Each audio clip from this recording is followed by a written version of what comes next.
You're not supposed to. Oh, we're up. That's all right. We can still talk about Starship Troopers. I mean, Okay. Yeah.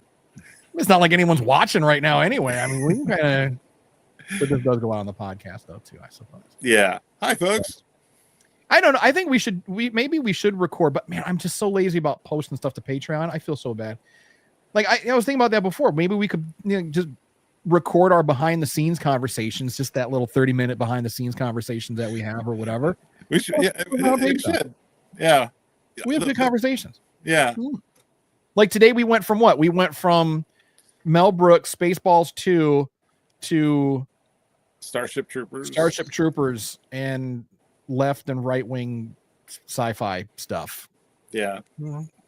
Anyway, hey there, Star Warriors. Coming up this week, Whispers from Beyond the Grave, a journey into the heart of the Force.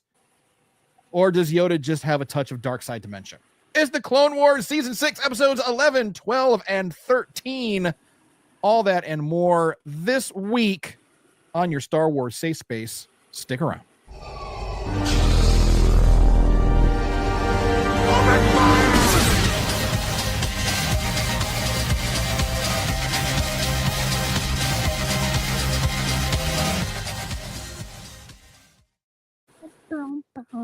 Hey there, Star Warriors.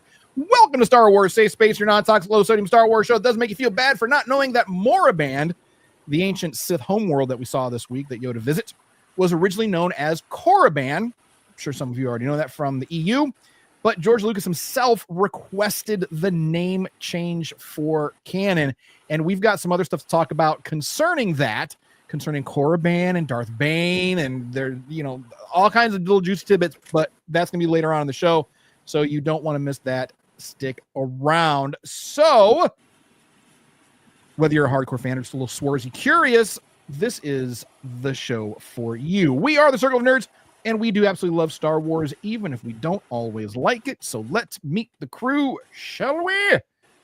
My left, your right, star of stage and screen and parts unknown. It's T to the Oni, keeper of the holocron. Welcome back to the galaxy, everybody. We are going all over the galaxy today. Man, we really are. We really are, right? From one end of it to the other. And captain of the infamous Parma Flyer, it's Crash. Hey, everybody. We got a sci-fi road trip or two, and let's get those S-foil locked, and let's go. It was almost like a road trip buddy comedy, but it really was. And I kind of love that about them. Yeah, I have to say, having seen this arc, if I'm R2, I am fucking pissed at Yoda for the way he treated him in episode 5. Like, what the fuck, man? Right. I thought we were bros. We went on an adventure, and then now you're hitting me with your stick. Me with a stick. I posted a thing on our social media page. I whipped up a quick picture. So we had an image of Yoda holding up a blank sign, which is just invitation for fun. And I was like, yeah, this is when Luke had his back to him. He wrote, dude, let's F with the new guy. Fight me. Like, Yoda's in on it. R2's in on it. This was just trolling Luke. And because that was even to introduce such a character like that, it was just such great comedy to be like, oh, yeah, he's just this like giggling, bumbling it. Oh, wait, it's all an act. Yeah. Right. And now that we know that R2 is the keeper of all history, he's seen it. Like, he's in on it. Yeah. Well, and that's, and we know that as far as George was concerned at the moment, at the time of Jedi, R2 and Yoda had never met before in their individual existences. So obviously he retconned that, but it's still fun to kind of theorize about that, because as far as we know, R2's never had a memory wipe. 3PO gets his memory wiped all the time. R2 not so much. Well, 3PO can't shut up. He would have blabbed accidentally in a heartbeat. Yeah. So did Yoda remember R2 on Dagobah, and he was just playing that role for Luke and opted to keep it to himself? Or do we think that maybe they got together at some point and they were like, hey, just chill. Chill you must be. The boy? No, he cannot. While he was unpacking the X-Wing, Yoda just wandered by and be like, bro, play along. Be cool. cool you must be. You know, it's just, I don't know. I think I would like to think that that's what happened. I want someone to make a behind the scenes, you know, and that's exactly what you said, Crash. Luke is over there unpacking. He's pulling the snakes out. He's whatever. He's getting out his gear, and Yoda rolls up on R2, and it's just like, you know, they dab it up a little bit, and it's just like, hey, good to see you again, bro. But I'm gonna keep it on the DL right now, my guy. Luke can't know. Luke can't know. And then you can see R2 telling him, bro, they kissed. Blah. Yeah, they kissed. Right? It's like, no, his sister, that is. No, like, they're both just wrenching over the side waiting. Well, it's like R2 wouldn't know that it's a sister. Yeah, I would. He was in the. I think he was. I have to watch Revenge of the Sith. I think he was in the room. But... Come on, R2 knows everything. He's privy to every conversation. He's always in the room. You don't think that he didn't hear something from Bail, or he didn't hear something from Obi-Wan at some point? Where was he when the twins were born? Was he still on Mustafar with Anakin? No, Anakin told him to stay with the ship. Well, they both got to 3PO piloted her ship away with Obi-Wan, so I'm assuming Archie was with them. Was he in the delivery room? I got to watch that again to make sure. I want to speak without knowing. Yeah, where the hell was R2? Maybe R2 is the secret Sith Lord. We've been saying it's Jar Jar this whole time, but maybe it's been R2 pulling the strings. No, R2's just too cool, and he's fucked up a lot of people and droids. If there was a droid that was on the dark side, it's Chopper. You know what? I don't think Chop even cares. I don't think he cares about the light side, the dark side. He cares about his. Murders everybody. That's my little war criminal. Yeah. Oh yeah. No, Chop is cool. Yeah. Where the hell was R2 during the birth of the twins? I'm curious now. I feel like I should know that, but I don't. Holocron Keeper, are you looking it up? I'm working on it. All right. So let's talk about what we're doing. R2 was present during the birth. Yeah. So he's aware. Yeah. Dude knows everything. He's a walking tell-all book. He's the keeper of the holocron. He is like a little astromech version of Leland Chi. He is that guy. So he knows. He's privy. He knows all of it. He knows everything. And he's no snitch. There's a lot of internet love for R2 and the fact that he's not a snitch because he knows all this stuff and he ain't telling nobody. He shut his ass down for a couple of years after Luke left. He's like, I ain't saying nothing. Yeah. Well, that just kind of brought me down a little bit. What? Fun little fact: R2 was present at Leia's birth and death. Oh. Hang on. I'm gonna pull the feels out of my back. Who left a dagger here? Hang on. Oh my God. Yeah, he gets around. I'm sure someone's written the history of R2. Like, I'm sure there's a timeline that shows like everywhere. There's got to be. You know, because we don't know where he came from. Is that correct? The first time we see him was in the Naboo cruiser. Like he was already assigned to the ship, but we don't know when or where he was built. We don't know when or At least how old? How old was R2 at the time of Phantom Menace? Yeah, I mean, it's that little astromech has been around, and he's still kicking. Oh yeah.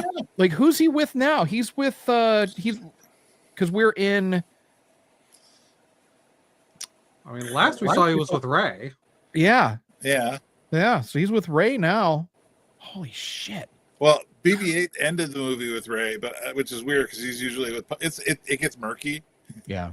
And I know we're jumping way ahead in the timeline, but R2 was sort of like his own entity. You know, he flew with Poe in the final battle because BB-8 had to be on the cruiser with Finn. It's like we're just trading droids now whenever we need to, because ball droids work better in desert scenes than R2 did. You know, from the old Tunisia shoot, where it's like, okay, send the ball droid; it rolls better. Right, sand. Right, R2's getting sand in his gears, and I don't think that there's enough appreciation out there for R2D2. I think if there's not already like an R2D2 day, I think that there needs to be.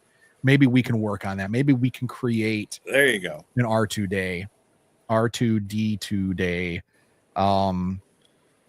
just to celebrate that little bucket of bolts, because I mean, damn, he has literally been in every major battle pretty much.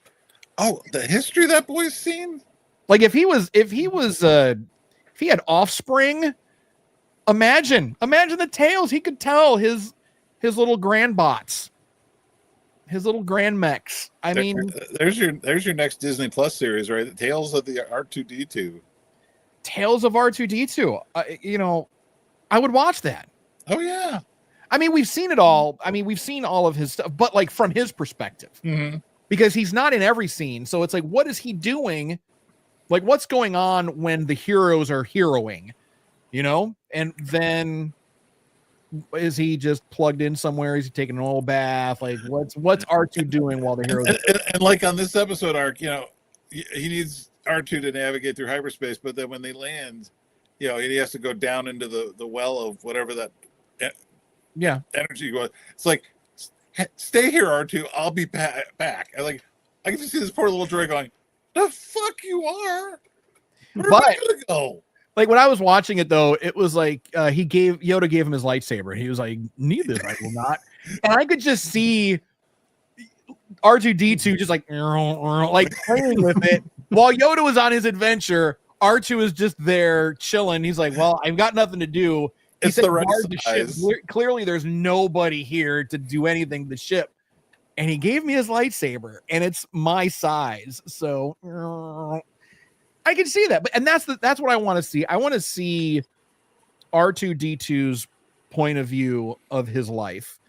Like we get our little clips, you know, we get our little scenes with R2, but I want to see his story, his saga from his perspective. I think that would be amazing. We had the one episode where Anakin gets trapped and R2's like fending off Boba Fett and the other. Yeah.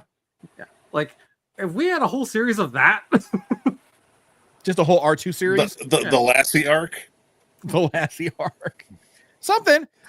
You know, like you said, Tales of R2D2, not even Tales of the Droids. I want Tales of R2D2 because he has literally saved the galaxy multiple times. Him. Had it not been for R2D2. Oh yeah, and it's such a great line when Leia tells Rey, "Never underestimate a droid." R2 is the living embodiment of that. Yeah, like I was watching Big Bang Theory, and there's an episode where they talk about how Indiana Jones and the Temple of Doom did not need Indiana Jones in it. Yeah, like he played no part in that. Like no matter whether he was there or not. Everything still would have transpired. The only difference would have been that he was the one that got the Ark to the Area 51 warehouse, which it wasn't supposed to go there anyway. It was supposed to go to a museum. So even he fucked that up. So in that episode does get this one thing wrong, is that the woman that Indy was with would have absolutely looked if he hadn't told her not to. Sure. And so she would have died as well. But she wouldn't have even necessarily been there. She would have been killed in Nepal with the rest of them, because the Nazis would have gotten the medallion. They would have, or maybe I'm just saying she lived, which means he did have an impact. Right, but she wouldn't have been there to begin with. Like she would have lived anyway without Indiana Jones. And for those of you listening, this is a Star Wars podcast. However, Indiana Jones is still part of Lucasfilm, so it counts. Sure. We can talk about it. All right. Anyway, so what are we doing here? Well, we're watching all the Star Wars TV shows and movies canonically in chronological order, and we're kind of trying to connect the dots here. And now we're connecting dots from Star Wars to Indiana Jones. And R2's even in that. R2's even in the Raiders of the Lost Ark. R2D2 is single-handedly responsible for the galaxy being the way it is and for the survival of everyone in the rebellion had it not been for R2D2. So he is not like an Indiana Jones. Had R2 not been in the picture, everyone would be dead. Like there would have been no sequels because no one would have been alive to have been featured in the sequels. There would have been none of that. Luke would be dead, Leia would be dead, Han would be dead, Chewie would be dead, 3PO would be dead without R2D2. R2D2 is the true hero and savior of Star Wars. There should be posters and statues and billboards erected to that crazy little astromech droid. And this week was no different. This week was no different. Did he save Yoda? No, not really. But a buddy road trip comedy, it almost was. Or could have been. I loved it when Yoda just jumped on his back. There was he broke out of the Jedi, psych ward, thanks to Anakin. And just jumped on Yoda's back, like, let's go. Let's do it. Let's go on an adventure, buddy. And I love the fact that Yoda just flat out acknowledged that, like, okay, and I'm going to go into something else later on, but I like the fact that he's like, okay, I need to bust out of here and defy the council. Who's the best person here for defying the council? Anakin, Scooby-Doo, where are you? I need you. Yeah. And your droid too. And it was just great. This first episode I really love because there's so much connective tissue to what we grew up with on Yoda. Yeah. To where he is at this point in the timeline. It's great that they brought Liam Neeson back to do the voicing for Qui-Gon. And it was just like, okay, we've been talking on past episodes as the story goes along about the arrogance of the Jedi, the short-sightedness of the Jedi. Yeah. I mean, Mace is already trying to like throw a little senile shade at Yoda might be being manipulated by his former apprentice. It's like, is this what this when 900-year-olds you reach? What the hell are you talking about, Mace? To be fair, I mean, in all of Yoda's history, prior to this, have we ever seen him be like, "Oh, I need sleep"? Have we ever seen him really only in doubt Return of the himself? Jedi. That's in the future. That's not now. Right. So right now, no. There was one moment, I think, after he fights Dooku, and he's like, he's a little worn out. Yeah. But, I mean, duh. I mean, who wouldn't be? I mean, two extremely gifted duelists fought Dooku, and Dooku had to pulling shit down from the ceilings to stop these two guys. Dooku's a badass. He's powerful. I mean, the last episode that we saw Dooku on, where he just handled the hell out of Obi-Wan and Anakin like they were nothing. Mm-hmm. And even when we see them on Geonosis, he handles them, just nope. So, but Yoda was able to handle Dooku, but it took a lot out of him. And to be fair, Yoda's species also is a fairly rare one in the galaxy. There's really only one other person that you would think to go to, but unfortunately she's already met her end. Yeah, she's soft. I think it was reasonable for Mace to be like, are we worried about this guy? Now, manipulation, that's probably a push. But senility galactic Alzheimer's, I mean, I think that's a fair ask. Well, it's just, it kind of astounds me that, for a Jedi Order that's supposed to be like in connection with this living force, they have this whole mythos about the force and what it means, the cosmic force, the living force. But they always seem to focus more on one half of it, the side they can kind of control and everything that we can perceive. I think, Mace was talking about, everything we know. And I was like, that is such a Jedi arrogant statement. Yeah. Because when you're talking about this power that connects the universe, you don't think there's stuff you don't know. You don't think there's something a 900-year-old master Jedi would be like, oh, this is new to me too. And it's just like I love the fact that and as we as the audience, it's a great way to kind of show Yoda starting to see the bigger picture, which is why I think later on when we see him in Revenge of the Sith, he's sort of got this like he's looking long term. I think he kind of knew that there was an end game coming. This is kind of like the Marvel thing where like Yoda saw the end game. He did. And I think he understood that it wasn't going to work well for the Republic, it wasn't going to end the way they thought it would. Right. Like he literally saw the end. Like it wasn't even figuratively. He literally saw it. And, we see him in that last episode essentially saying, we're not going to win this, but we need to lose in order to win later on. So, obviously at this point, Which is something even if I know we're not officially doing, but if we've been watching Andor, that's the statement Luthen's been saying all. We're going to have to lose, and we're going to lose, and we're going to lose, but eventually it's going to get us to where that's the same thing. Yeah, it's the foresight of knowing you can't. Everything's not going to always work out the way you want it to, but it will work out. Yeah. Now I got a question for you guys, and I think that there's probably a canonical answer for this. I'm sure there is. I just don't know what it is. We hear the Force priestesses telling Yoda that there is another Skywalker. Now, is Padme with child at this time? Or is it just, through their non-linear existence and perception of the Force, they've known about the Skywalker twins since before Anakin and Padme were born? Or was that an indication to us, the audience, that Padme is now currently with child? What do we think? Or do we know? Well, I think both arguments, both could be true.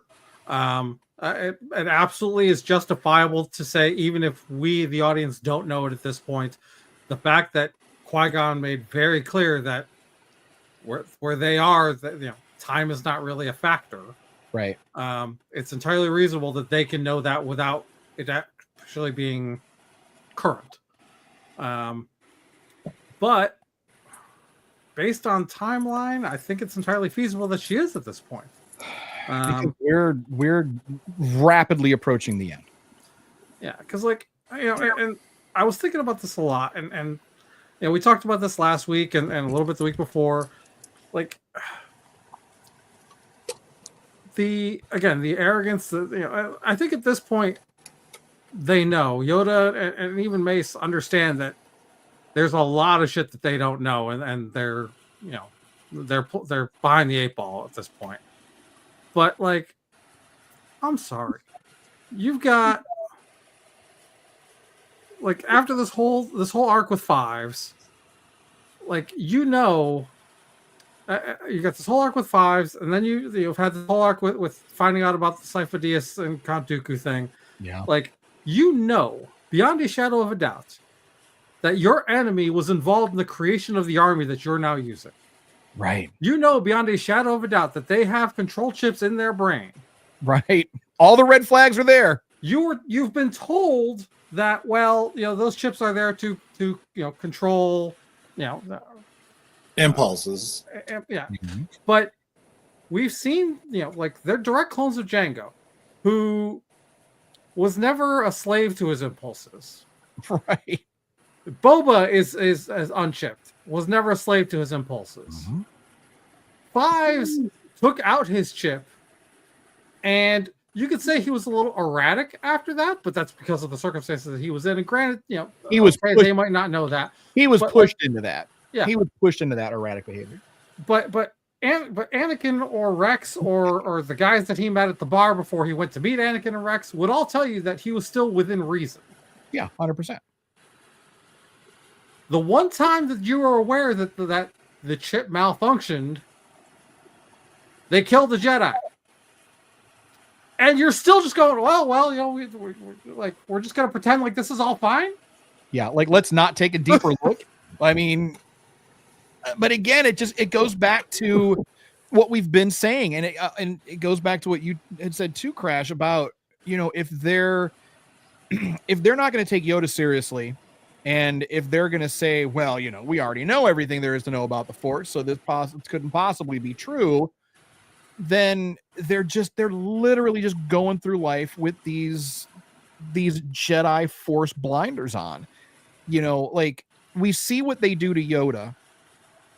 Basically he gets put on like psychiatric leave.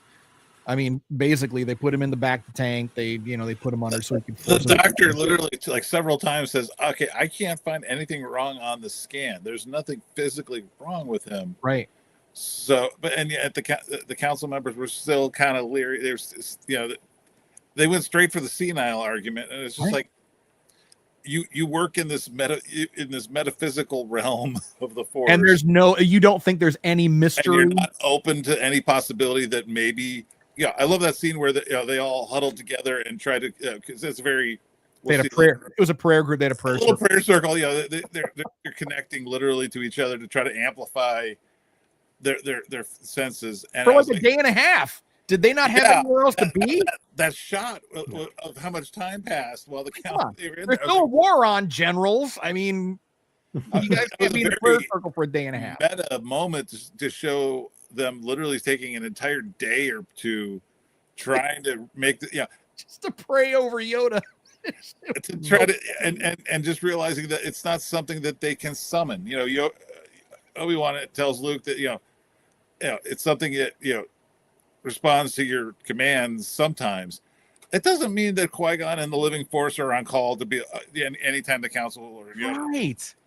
Even Obi-Wan, we see him in his series. He's trying to he's been trained how to do this. Qui-Gon doesn't answer him until he's ready. And I'm glad you brought that up about the Obi-Wan series. As we saw in the Obi-Wan series, the Force is finite and you can lose your connection to it. As powerful as Obi-Wan is, and let's be very, very clear, Obi-Wan is a powerful Jedi. Mm-hmm. He straight up lost his connection to the Force. Temporarily, sure, but he still lost it. You skip leg day and it shows, man. Right? And I'm mad at Ki-Adi-Mundi because I'm mad for having such a big head. He is not very open-minded. No. And I was not happy with him because he was talking mad shit about our boy Yoda, and no one gave him the benefit of the doubt. So, and again, it's what does that say about the Jedi and how they treat things they don't understand? Exactly. We see how they treat things they don't understand throughout the universe, and all of that was like laser focused this week on to Yoda. Mm-hmm. 900 years old, nearly 900 years old. The young man has seen a lot of shit. He knows a lot of shit. I think Mace said it himself. You're the oldest and the wisest Jedi alive. So maybe give him the fucking benefit of the doubt. Maybe he's onto some shit, or maybe they're just a little bit jealous that they're not going to be the gateway to the Force ability. Again, skipping back to future shows, that senator in the Acolyte who just said, the Jedi are this group that is wrapped in a religion, or it's like, there's a lot of problems in the Jedi Order, and like you said, Palpatine has been exploiting them masterfully. Of course, because this was a perfect example of the Jedi's short-sightedness about their own self. They can't possibly see a possibility where the Force would, they don't believe that you can maintain your consciousness after death. They're like, that's impossible. It's impossible. But they believe in a living force, a cosmic force, this giant, cosmic force. You don't have an instruction. My inner Catholic is starting to creep. There's a lot of things that the Jedi Order don't understand, but they're so arrogant in their belief that they understand the universe that it's just come back and bite them in the ass. Well, and here's a perfect example. Look at the Phantom Menace. When Qui-Gon told them that the Sith have returned, and I think it was Ki-Adi-Mundi who spoke up, is that's not possible. The Sith have been extinct for 1,000 years. Yeah. You don't think it's time? I mean, maybe they're overdue. It's taken this long to build up. They're so dogmatic, and they're so arrogant. And what's sad is it's not all of them. They don't all feel that way. But the council, the ones that set policy, they're the ones that it's like with any organized religion, any organized government, anything like that. You've got the people at the top that act like, well, in the best interest of the people, beneath. But as we see, everybody on the Jedi Council, except for Obi-Wan, is completely closed-minded and in no way open to the mysteries of the Force, which blows my mind. You're Jedi. That's like that's your job. That's your only job. That's all you have to do. Go out and kill some droids, but then you come home and you meditate and you think about the Force. That's your job. You think about the Force and you keep the peace. So why would you think in your arrogance that there is nothing out there about the Force that you're unaware of, that there is no mystery left? We know, we've got it. We're good. We've got a whole library over here. We're good. If we need something, it's in a holocron somewhere. We're all right. We got it. Just say a couple Our Fathers, a couple Hail Yodas, and you're fine.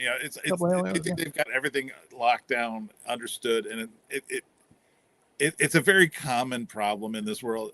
It is, and they turned on Yoda the same way that they turned on Ahsoka. Oh yeah, no benefit of the doubt, guilty until proven innocent. And that's exactly what we see here. We see that Yoda is basically deemed incompetent and he is deemed unworthy and senile, whatever, until he proves. Because we didn't experience the miracle ourselves. We didn't, when we had our group prayer in the council chamber. We had our prayer group and like, nope, we didn't feel shit. Sorry, Master Yoda, we didn't feel shit. So you must be crazy. So they gaslit his ass too. Mm-hmm. And it's just sad. And it almost makes me feel good about the fall of the Jedi, because they needed to fall. And I think that was the point. That's the point of the balance, bringing balance to the Force, because it is extremely out of balance because of the Jedi. The Jedi have caused this unbalance in the Force. And we see that Luke is the one ultimately that is supposed to bring balance back to the Force. But it's still like, the Jedi could have been, this really benevolent, open-minded, for lack of a better term, Force. And let's be clear, there is another faction in this argument that is actively trying to screw the pooch. Yeah. Like, I loved the fact that when Yoda goes to Moraband or Korriban, depending on who you ask, that, it was almost like his presence could be easy, trigger.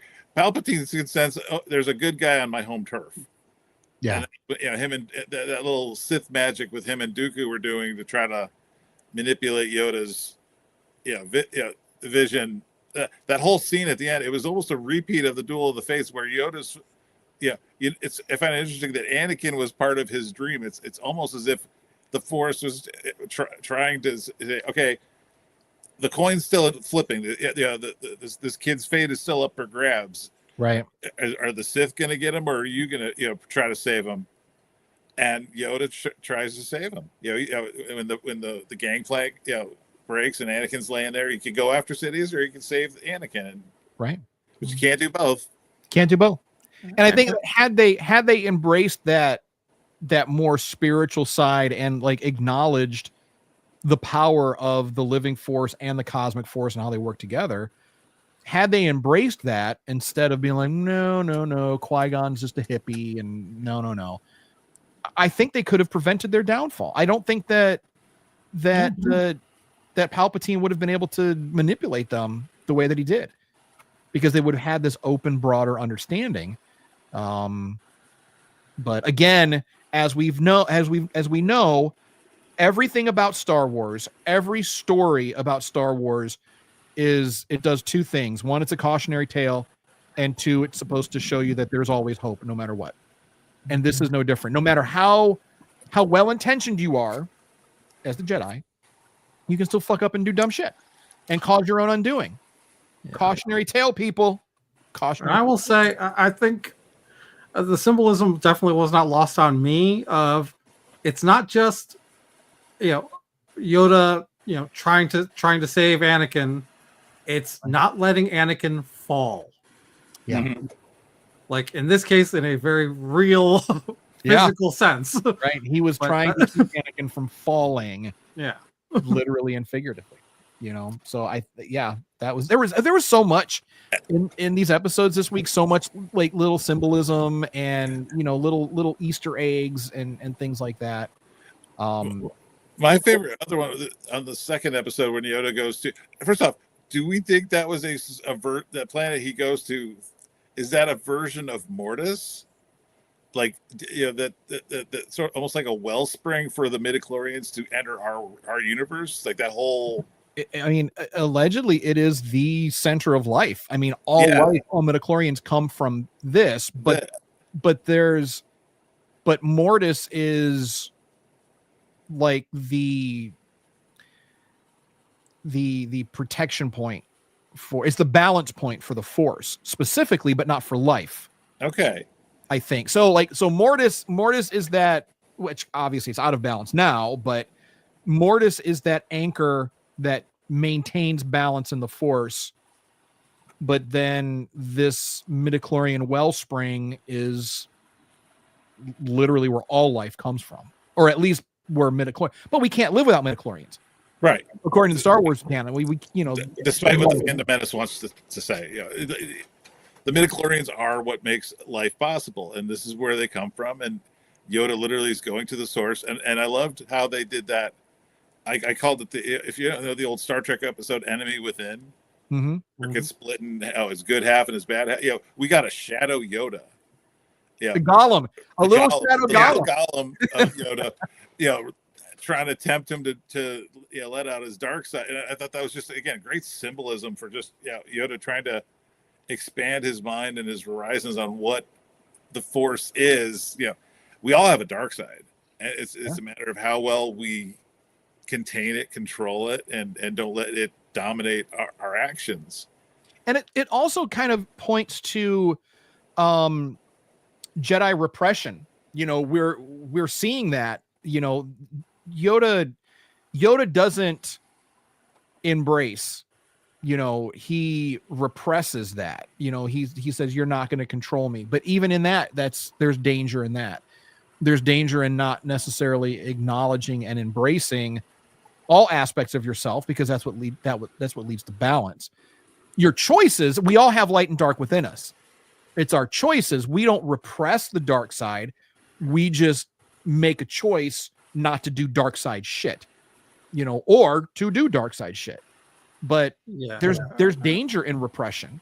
And this was like, he used the Force to like completely repress and figuratively or literally obliterate whatever dark side is in him, which I don't know if I agree with that or not.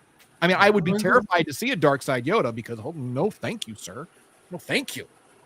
Yeah, this very much reminds me. There's an old, I want to say it's an old Native American tale. There's two wolves that live in everybody. One, and it's the question, which one survives, which one you feed. Oh, the two wolves, yeah. Yeah, and that's exactly what this was. The more bad shit that you do, the stronger that side grows. The more good shit that you do, the stronger that side grows.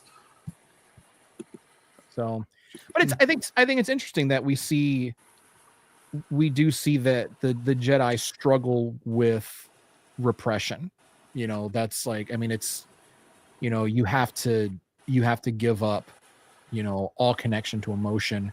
And we see Yoda overcome with emotion, which I thought was also very, very interesting, when he had that vision of everyone dead in the temple and holding Ahsoka there, and him blaming himself. What a relatable moment.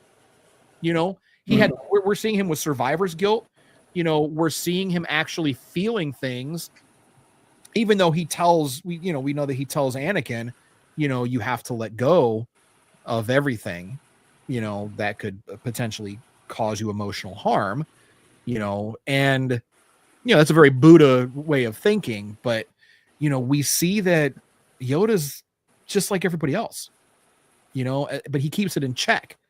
But now we see the results of that. I mean, he's overcome with grief over something that hasn't even happened yet, or may not happen. I mean, we don't know the fate of Ahsoka, but we know now at this point we know the fate of Ahsoka. But at the time, we didn't know. Yeah, she left the order, and that was all we heard about. This is a very interesting, way to wrap up, because again, we weren't supposed to have this. The show had been canceled. This was a Netflix direct-to-video. We had some stuff in work, in progress, and we just finished a couple episodes to give fans some more closure. The slaughter at the Jedi Temple, as well as I call it It's a Wonderful Life vision, where everybody, they brought everybody back at that tree in the court, even Dooku was there. Dark, and the fact that Yoda the kids were there. Who else was there? Kanudi was there. Yeah, the girl from the younglings that are. And a great way to was the Wookiee. The Wookiee that was with them. Yeah, he was there. Quinlan Voss was there. That was pretty cool. And just this idea that as a show, this was sort of their way of saying, okay, we're wrapping it up now. This is all we have left. There's nothing else to tell. We're it's going into Revenge of the Sith. And it was just a beautiful almost what if, and the fact that Yoda saw it, and like any story like this does, the hero finds the flaw. There's something like Dooku's a traitor. He wouldn't be here at the temple with us. Right. And it was just a great way, but it was just a beautiful moment to show all the Jedi, had a galaxy been at peace, this is what the galaxy would have been like. But again, I mean, like, you can't have that, because that upsets the balance of things. You can't have peace without war. And it's, unfortunately. Unfortunately. But I mean, that's the nature of everything. I mean, you can't have peace without some sort of struggle. You have, peace has to be fought for. Peace has to be earned. It's not a natural state, unfortunately, but even if we look in nature and look at the animal kingdom, I mean, although animals live in a nice equilibrium and they live in a peaceful state, there is still conflict, and a lot of it. If something's not trying to eat you, you're trying to eat something. Look at ants. Different ants go to war with each other over territory, just like people do. But it's like, you can't have peace without conflict, and it's just enjoying those moments between the conflicts. So even in that moment at the tree, very cool, very peaceful, something else would have interjected itself into their peaceful world. Maybe it wouldn't have come from within. Maybe it would have been external. Maybe it would have been, like we see in the EU with the Yuzong Vong, everybody's cool, everybody's chill, everybody's great. Nope. Psych. Here comes some force repellent aliens just to fuck up your day. Mm-hmm. Right. Mm-hmm. So let's talk about Moraband and Korriban. All right, Moraband is the actual canonized name as per George Lucas. You mentioned this earlier, and I'm sorry, but no, go ahead. Like you said George Lucas himself requested the change. Yes. Who the fuck named it if not him in the first place? I think that was one of the EU authors. I don't know. I was just looking that up before the show, because I when I'm taking my notes, I just jot down how it sounds, and I got the spelling wrong, and I wanted to make sure I got it right. I think it could have been something from the old Knights of the Old Republic games. Because remember, the authors just kind of went willy nilly. I mean, there was as long as it didn't like cause conflict to the main stories, because that was one thing that George was adamant about with the EU. You just don't fuck with the main stories unless I give you the thumbs up. You don't fuck with the main characters, and if you do, we've got to make sure there's continuity. Enter the Holocron Keeper, Leland Chi, to keep all that shit in order. But I guess Moraband was his original his original idea for this, like back for episode 1, because Darth Bane was supposed to be in episode 1, but he ended up cutting it just because he didn't feel that it was developed enough. And can we just give a shout out to bringing back Mark Hamill to voice, not a throwaway, but to just a one-off character moment like that. You bring in a Star Wars legend to say, okay, you're a great voice actor, have at it. Right. And Bane was also supposed to be in the Mortis arc back in season 3. But they cut him because they needed, I guess they wanted time to flesh his character out more and to develop his look and get Mark. So I thought that was pretty cool. And also I found another little tidbit about this week's episodes. If you notice, Dooku's wearing a different outfit. He's wearing his sparring outfit. They did that for budget reasons. Like they couldn't afford his cape because they had to cut something because there was so much other animation and so much other stuff going on, especially with Bane. They're like, all right, so do we dial down Bane or do we just get rid of Dooku's cape? Let's scrap the cape for this one, put him in his training outfit, and then I thought that was pretty cool. That was funny. Yeah, well, like I said, the show is wrapping up. This is at the time. This was the end of Star Wars: The Clone Wars, the series. Yes, and it was like I said, they threw every Jedi we've ever seen on screen out there. They threw out a Darth Bane that we've never seen before. He's different than we saw in the EU. Yeah, very, very, very different. Very, very different. But this is the official canon version of him now, because up until now we've never had a full canon version. Just the EU version. I know it's my first time ever seeing the character. Like, obviously, I've heard the name, but I'll love and respect to my friend Tom Spanos out there, who does a great EU Darth Bane cosplay. It is a very literature heavy outfit. Yeah, because he does the beetle armor one. Yeah, right? the beetle armor with the funky mask. Around. It's just it looks great on a comic book or whatever they first introduced him on, but when you're doing something in even the animation live action style, I thought just putting him in some straight up Sith armor, with a little fiery effect to him, because it's an evil spirit. It worked. It was just it worked, and it was simple, and it looked badass. It worked. I thought that they nailed it. I would have liked more, to be honest. I think that would be great. Maybe we can revisit Bane. I would love that, like a Tales where it's just like, the rule of 2. That's it. Like it would be like a 6-episode series discussing the rule of 2 and make it canon. That would be really cool, actually. I mean, that would be really, really cool. So I know George and Dave listen to our podcast, so yes. I think that they'll go ahead and again, not to beat a dead bantha, but this is why the EU had to kind of go away when Disney bought Star Wars, because there was just this labyrinth of canon trivia that was not. It wasn't movies. It wasn't live action shows. It was, it was from book. Yeah, if you read the book, if you missed a certain comic, there's certain things. Yeah, I wouldn't know about Darth Bane if I don't read branch of the books. To say, okay, look, we're going to introduce him into Clone Wars, but we have to navigate this like labyrinth of, well, what's he like? What's his costume look like? What's his lightsaber look? Yeah, it was just easier to start from scratch. To give the writers of today more freedom to work without having to go, okay, you got to make it exactly like it in this book, right? Or the fans will have a nutty, right? And they've, I mean, I'm very grateful that they have pulled things from the EU. I mean, we do get little bits and pieces, and it's nice to do that. And they're very seldom are they the same parts. Yeah, there's a lot. I was a hardcore EU fanboy because what else did we have? I mean, we didn't have anything else. So I think my greatest disappointment, though, is probably just the way that they handled the prequels.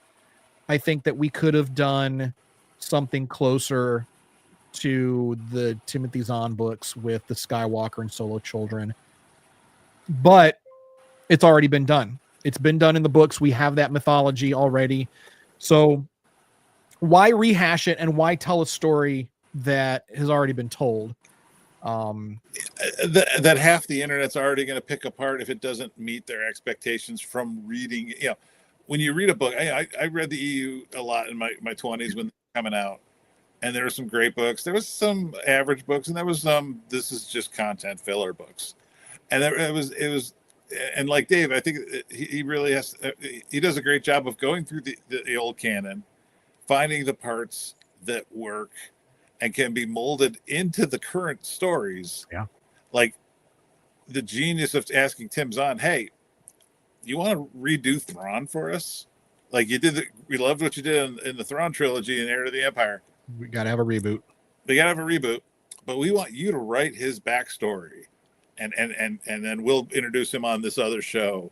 And that's why I think, the new Thrawn blended so well into Rebels. Yeah, I agree. And Ahsoka, because again, Tim Zahn is Thrawn. He is a master. He created that character from scratch. And to give him a second chance at it was just a genius stroke. Yeah. And probably a thrill of a lifetime for Tim. Mm-hmm. I mean, at the same time, but I mean, all the elements that we really enjoyed about Thrawn were there, using artwork to study a culture. I mean, that creepy, calculating, manipulative vibe that he had. I mean, it was that little temper underneath, that calm exterior, but every once in a while he lets out a little rage. Yeah. And, he doesn't, as far as we know, he doesn't die with a dagger in his chest like he does. What is it, the Nagri, one of his Nagri boys, right in the gut. So it is still very much an exciting time to be a Star Wars fan. I still love it. I know you guys do as well, but there's a lot to unpack, and we are Tony, did you find something? I just there's a brief moment in the very first episode of this arc that we watched that just made me laugh a little bit, and I'm sure it's just my mind and the way that it goes. What you got? There's a part where they come to get Obi-Wan to make him aware of the circumstances, and he's hanging with a character that I've never seen before. I mean, it's possible that I've seen him in the background of an episode, but didn't really recognize him. It turns out this character's name is Oppo Rancisis. Okay. Mm-hmm. And he's another member of the council. He kind of, to me, almost reminds me of Jabba. Like he's got like just like a long ass the snake guy. Yeah. And I swear, so it's him and Obi-Wan talking. There's two girls there, and in my mind, this is the like opposite. They're like, "Oh, cool! I got my wingman here. We're gonna go back. We're gonna have some fun." Oh no, you're my wingman. I can't get these girls by myself. Damn it! Like Ayla won't go out with me, Obi-Wan, unless I gotta find a friend for her roommate, Luminara. And, yeah, and then again, they were recycling so many character models anywhere they could, especially in the Jedi Temple. Like, it was like, third period bell. You come out and everybody you know is in the hallway. Right. They grabbed every. Yeah, we've got Ayla Secura, we've got Quinlan Voss, we've got all the kids. Can't afford the actors. Right. No. Yeah. Nobody talks. But they drew the hell out of Ayla Secura. I mean, they really did a great job with her character model. And what a shame. What a shame. We'll see more about her. And it's interesting because Sherry was Sherry is finding herself to be very interested in the character of Ayla Secura, and we don't get much of her in the Clone Wars in the series. We've only got like a few episodes where she even speaks. There's I know I don't know how much of it is canon anymore, but there was always, I don't know if they came out and actually said it or if it was just hinted at, but allegedly there was a romantic relationship between her and Commander Bly. But I don't know if that's like, I don't think that's canon, but I think that's fan canon more than anything else. Yeah, you think it's they're shipping Ayla and Bly? Yeah, and not to spoil, I'm assuming you've seen Revenge. Her scene in Order 66 is one of the worst. The most hardcore. Yeah, and just thinking that, I mean, if that's her guy that just took her out like that, that's just even worse, man. Right, Like, but wait till the events of season 7, and again, we want to talk about heartbreak. Just wait, mhm. just wait, because it's like in Revenge of the Sith, we see like Cody. Cody's like, all right, boss, take him out. Like, no, it was like, dude, you're a dick. But Cody was always a dick, like just throughout. I never liked Cody, and then he ended up being like a stormtrooper commander anyway. So I don't know if that's canon, but in the books, in the EU, he was. So, and he didn't like the humans. He didn't like the regs. Yeah, he didn't like them. So, yeah, Cody, what a goob. I'm looking forward to him getting on the Wall of Remembrance. I don't know. I don't think we ever see Cody die. He doesn't die on camera, on screen. That is a still open question. Let's put it that way. Yeah, I want him to get stepped on by some large creature. Or you know what? I would have loved to have seen Cody as the homeless clone trooper on Coruscant. Like that would have been a nice tie-in. Oh, especially being Obi-Wan's clone. Yeah, oh. but that was a 501st clone, which makes sense. Yeah. They were all stranded on Coruscant anyway. There's nowhere for them to go. But all right, well, I think we're gonna wrap it up. You guys got anything else before we head out? Well, I think we covered pretty much this story and all the little ends it goes off. This was a very good way to end the show, because we didn't know we were getting a season. It was a couple of years before Celebration Chicago, and they announced season 7. So for the fans, this was the end of Clone Wars. We were moving into Revenge of the Sith from here, and it was a nice way to wrap it. Oh yeah, it was, because we've got this realization.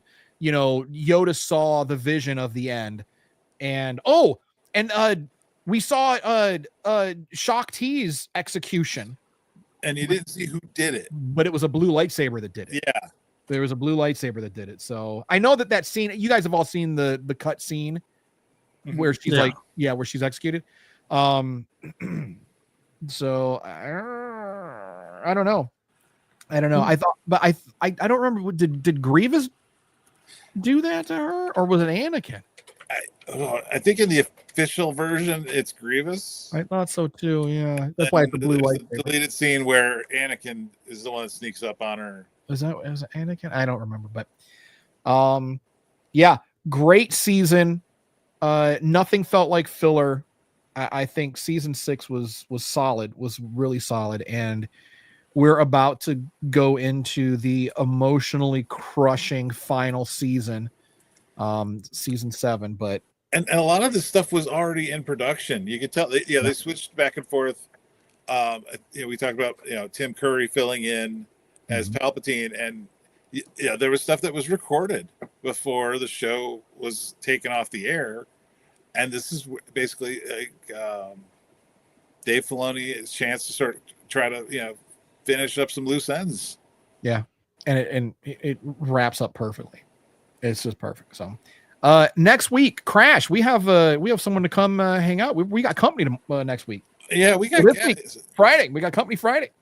Iron those Star Wars SafeSpace shirts, folks. We have the CO of Midwest Garrison. It's going to be a guest on our show. We're going to talk, obviously, Star Wars fandom, costuming, and whatnot. Just kind of get his take on things. Yeah, I met him at C2E2 briefly when I was shooting some Crash's Corner stuff. He's a cool guy, and I said I'd really like to have you come on the show, meet the guys, and just kind of chat with us. So this will be our first guest, and we'll see how we're going to have company. I'm going to have to clean up. Nice, clean up a little bit. So next week. Nothing to watch, no homework, unless you want to catch up on some of our episodes, some of our podcasts. So basically, we're on a summer vacation, which means we're playing games. So next week, Friday, in a few days, join us for some good old-fashioned Star Wars trivia. We're going to be playing the High Ground, which is one of my favorite games to play. Essentially, we're going to have... Are we going to have enough people to play? We might have to have... 1, 2, 3, 4. We'll need one more body. We'll see if we can get Sherry or Louie to come on and play or officiate. I don't know. we'll see. Either way, it's going to be fun. So don't miss out. That's going to be happening this Friday. What is it? June 20th? Yep. Yep. June 20th. All right. Good deal. So before we head out, of course, we've got to do our obligatory pimping. So check us out on all social media at the SWS Show. Be sure to subscribe to the podcast and our YouTube channel.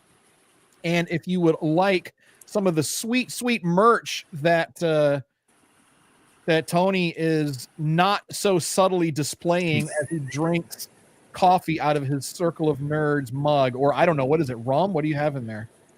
Well, I was watching some Young Jedi Adventures earlier. That's all I'll say. Oh my God.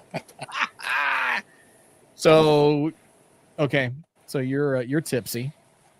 You're tipsy. And if you're not aware of that, please, I don't remember. We need to post like official rules to the Young Jedi Adventures poor supervision drinking game. I think we need to make that a thing. So head on over to circleofnerds.com/merch and get you some really cool merchandise. We've got merch from some of our other shows, as well as we've got some cool Star Wars SafeSpace stuff, and show the world how Swarzy curious you actually are. And of course, you can just check out our website, circleofnerds.com/the SWS show. You guys got anything else? No, it's a good day. All right. That's all I got. All right. So thank you so much for tuning in this week, everyone. We know that you could be somewhere else doing anything else, but you chose to hang out with us, and we appreciate you. And of course, much appreciation to all of our active duty service members and veterans out there. Thank you so much for your service and sacrifice. There is a little bit of controversy going on. Of course, we do have Marines on the ground in LA right now. We'll see how all that goes, but again, the actions of few should not tarnish your opinions of the many. So there are a lot of very, very fine military members out there.